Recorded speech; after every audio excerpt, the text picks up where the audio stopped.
Bonjour à toutes et à tous. Bienvenue à la séance 8 du module 20 de la méthode heuristique des mathématiques.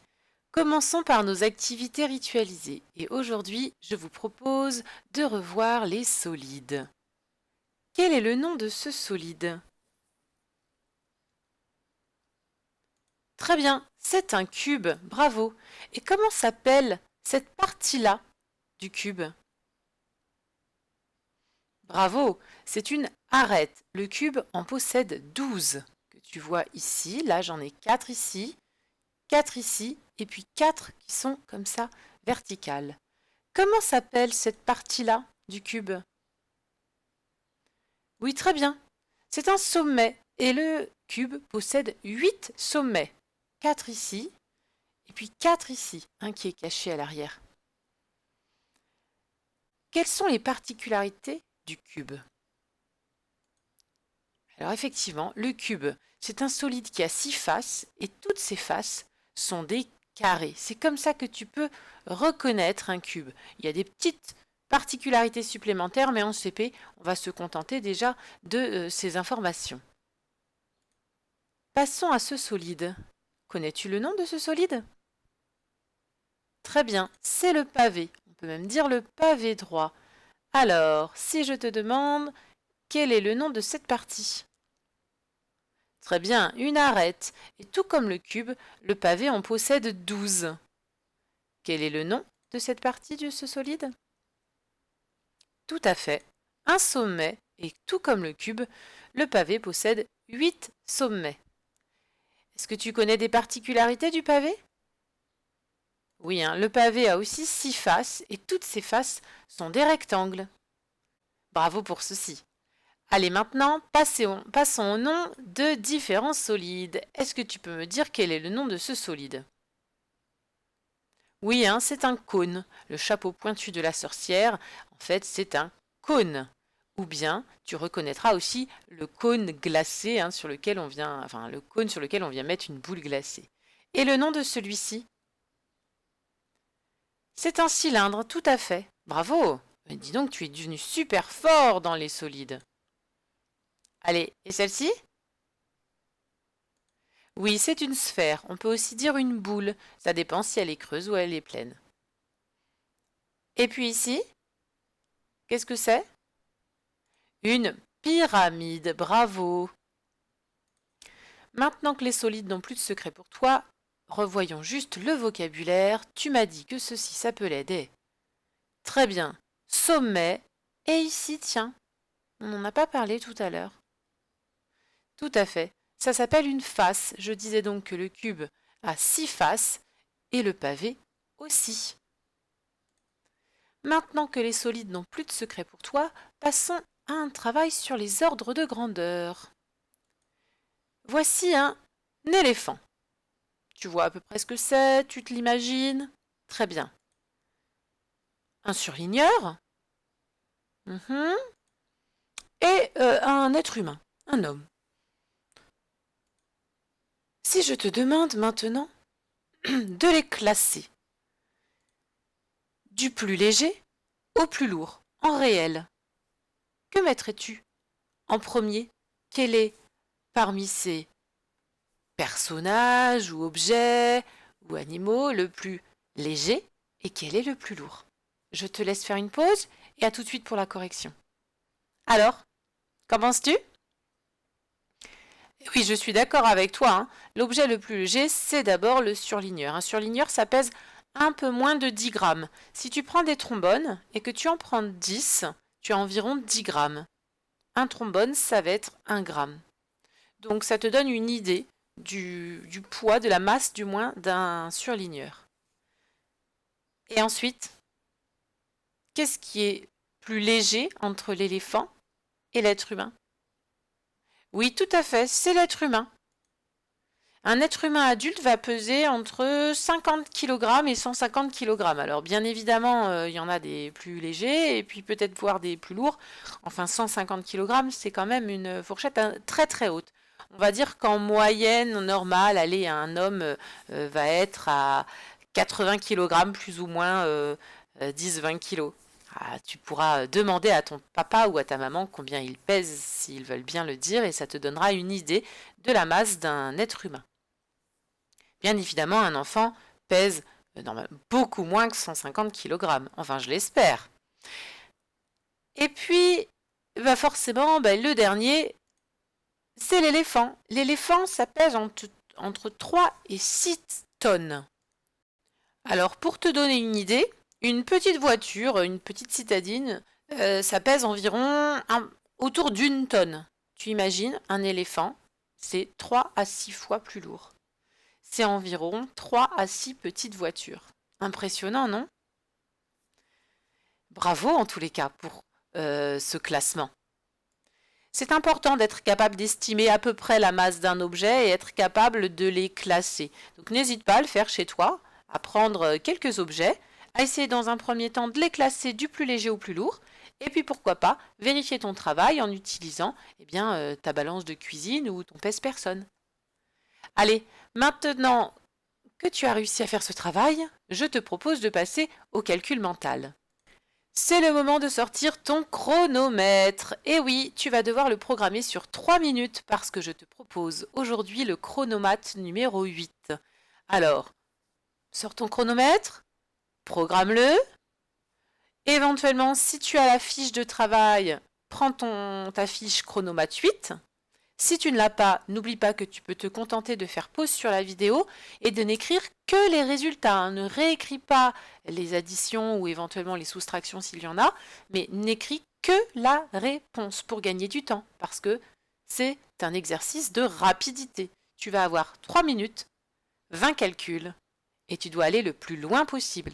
C'est pareil, si tu es bloqué, n'hésite pas à passer. Et n'hésite pas aussi à utiliser ton matériel de numération ou ta bande numérique. Es-tu prêt? Allez, c'est parti pour le chronomètre numéro 8. Fais une pause sur la vidéo. Alors, qu'est-ce que ça a donné? Corrigeons ensemble. 2 plus 4, 6. Très bien. Ajouter 2, c'est ajouter 1 et encore 1. 4, 5, 6. Ajouter 1, 7 plus 1, c'est prendre le nombre juste après. Ça fait donc 8. 4 et 6, les amis du 10. 6 rame sur son bateau 4. 7 plus 3, les amis du 10. 7 et ses grandes oreilles 3. Ça fait donc 10. 2 et 2, 4. Oh, ça claque, bravo. 5 plus 4, 9. Très bien, hein, c'est presque 5 et 5. C'est un double aussi, on peut dire que c'est 4 et 4, 8 et un 9. Ah, addition à trous. 12 plus combien égale 13? Eh bien oui, c'est le nombre juste après. Il fallait donc ajouter 1. 5 plus quelque chose égale 10. Ben oui, les doubles, hein, 5 et 5, 10. 6 plus quelque chose égale 10. Très bien, les amis du 10. 6 plus 4 égale 10. Encore des amis du 10 ici, je cherche à faire 10. J'ai déjà 1, il me manque 9. 9 sur sa planche 1. Attention, nous avons maintenant des soustractions. On enlève. J'ai 8 et j'enlève 1. Enlever 1, c'est prendre le nombre qui vient juste avant. Il fallait donc mettre 7. 11 moins 1, je prends aussi le nombre d'avant. C'est donc 10. 6 moins 2, quand j'enlève 2, ici et ici, il faudra prendre, j'enlève 1 et encore 1. Donc le nombre d'avant et encore le nombre d'avant. 6 moins 2, ça fait donc moins 1, ça fait 5. Moins 1, ça fait 4. 9 moins 2, je fais moins 1, ça fait 8. Moins 1, ça fait 7. Moins 3, soit je me dis que c'est moins 1 et encore moins 1 et encore moins 1. Soit je sais faire moins 2 directement, donc je fais moins 2 et encore moins 1. Soit je sais que 7, c'est 4 et 3. Ici, nous passons à des additions de nombres qui n'ont pas d'unité isolée. Donc 30 plus 20, j'ai ici 3 groupes de 10 ou 3 dizaines plus 2 dizaines. J'ai donc 5 dizaines et 0 unité isolée. 20 plus 40, 2 plus 4, 6 dizaines et 0 unité isolée. Donc ça fait 60. Ici, 10 plus 50, j'ai une dizaine et 5 dizaines, j'ai donc 6 dizaines et je n'ai pas d'unité isolée, donc ça fait 60. 5 dizaines du 50 plus 3 dizaines du 30, je suis donc à 8 dizaines et 0 unité isolée, toujours donc 80. Et 40 plus 50, 4 dizaines plus 5 dizaines, ça fait 9 dizaines, pas d'unité isolée, je suis donc à 90. N'oublie pas que l'essentiel, c'est d'avoir augmenté ton score par rapport au chronomètre 8. Et même si tu ne l'as pas augmenté, l'essentiel est d'aller jusqu'au bout, d'avoir essayé de faire le maximum de calculs. Donc, rien que pour ça, je te félicite. Bon, allez, passons à la séance d'apprentissage. Et aujourd'hui, je te propose ce problème. Combien faut-il de paquets de chaque sorte? De quoi parle-t-on? Je te lis le problème. Pour l'école, la directrice commande des cahiers. Il faut 74 cahiers bleus. Les cahiers sont vendus en paquets de 10 ou en paquets de 2. Combien faut-il de paquets de chaque sorte? Je te le relis une deuxième fois. Pour l'école, la directrice commande des cahiers. Il faut 74 cahiers bleus.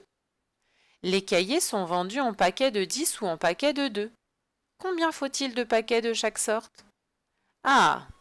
Donc là, je vais essayer de t'expliquer le problème pour que ce soit plus facile de le résoudre. L'idée, c'est que la directrice de l'école a besoin de cahiers. Elle en a besoin de 74. Et quand on achète les cahiers, c'est comme quand on achète des crayons, hein, tu vois bien, ils sont vendus par paquet. Et ici, soit elle va prendre des paquets de 10, soit elle va prendre des paquets de 2. Sachant qu'elle va préférer évidemment d'abord des paquets de 10. Pourquoi? Parce que ça fera moins de paquets à ouvrir à la fin. Donc, on essaie de prendre le plus de paquets possible de 10 et ensuite on complète pour faire des paquets de 2. Est-ce que c'est un petit peu plus clair? Éventuellement, n'hésite pas à imaginer, à dessiner sur des papiers. Tu écris un petit papier avec des 10 pour dire bah tiens, ça c'est un paquet de 10 cahiers. Et puis un autre, tu mets un 2 pour dire ça c'est des paquets de 2 cahiers. Et tu vois comment tu peux faire si tu n'arrives pas à passer par le calcul. Tu fais une pause sur la vidéo, tu réfléchis à ce problème et à tout de suite pour la correction. Alors, qu'as-tu trouvé? Je te propose une représentation ainsi. Moi, je sais que j'ai besoin de 74 cahiers bleus. Enfin, du coup, la directrice. Je ne suis pas directrice. Et heureusement. Ici, bien, je vais déjà prendre un paquet de 10. Est-ce que j'ai assez? Non. Si j'ajoute encore 10, j'ai combien de cahiers? 20, très bien. Toujours pas assez. Encore 10. 30. Je suis à 40 cahiers maintenant. J'ajoute encore 10. 50 cahiers. Encore 10. 60 cahiers. Encore 10. Je suis à 70 cahiers. J'ai 1, 2, 3, 4, 5, 6, 7 paquets de 10. Ça tombe bien, dans 74, j'ai cette dizaine. Si je rajoute un paquet de 10, ouais, je suis d'accord, je vais arriver à 8 paquets de 10, donc 80. Et là, j'aurai trop de cahiers. Donc maintenant, je vais compléter avec des paquets de 2. Donc, je vais rajouter un premier paquet de 2 et un deuxième paquet de 2. 2 plus 2, 4. J'ai mon 4 qui est là. Mon 7 paquets de 10, 7 dizaines, et mon 4 ici.